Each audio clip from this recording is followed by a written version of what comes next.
Detectives from the Missing Persons Squad yesterday morning at 6 a.m. arrested a 22-year-old Scotsburn man. They arrested him at his home address and took him into custody. The man was interviewed over a number of hours. A number of search warrants have been executed. As a result of those investigations, he has today been charged with the murder of Samantha. We will be alleging that murder occurred at Mount Clare on the day she disappeared. In the interview with the suspect, he has not disclosed to police where Samantha's body is. I want to be very clear. I'm limited in what I can say, given that there has now been a charge of murder laid. The suspect, as I say, has been charged and he'll be appearing before Ballarat Magistrates Court. As I came into the press conference, he was very close to being fronted before the magistrate. Samantha's family has been advised of this tragic news this afternoon by detectives from the Missing Persons Squad, and obviously this is a tragic outcome, knowing that she has been murdered. Our thoughts and support are with her family. And I do just want to say something about the family. Since the outset in these cases, it's often that the family come under scrutiny. They were under intense scrutiny at the outset, and we, Victoria Police, said everyone should keep an open mind and let us go about our business. They have been cooperative with us. They have provided everything we needed, and they have had no involvement whatsoever in this matter. I want to thank all members of the public and Ballarat surrounding communities. They've been fantastic in the way they've assisted the volunteers, particularly members of the SES, the CFA.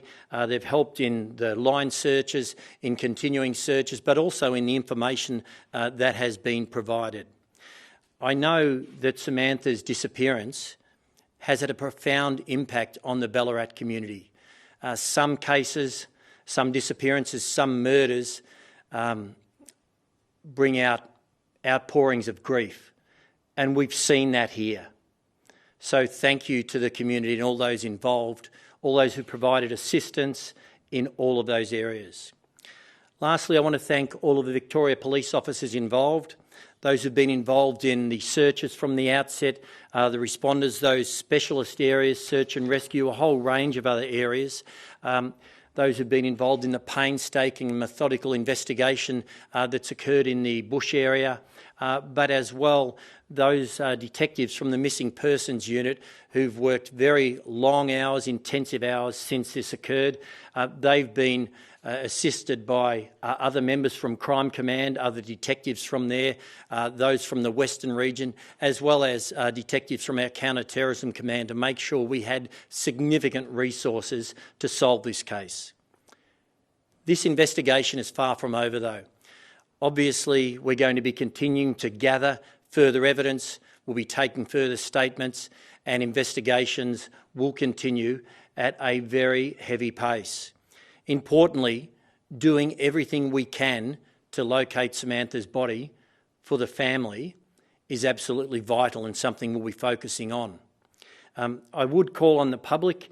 We've had amazing assistance in terms of intelligence reports being made, but anyone who has any information, even the slightest bit of information that you think might not be that relevant, please call Crime Stoppers on 1800 333 000. Any little clue could be vital in helping us locate her body. I'm happy to answer any questions, but as I say, I am very limited in what I can tell you, given that a person has now been charged with murder. Will police be able to allege whether the 22-year-old charged man is known to Samantha or her family? It's my understanding this man is not known to the family.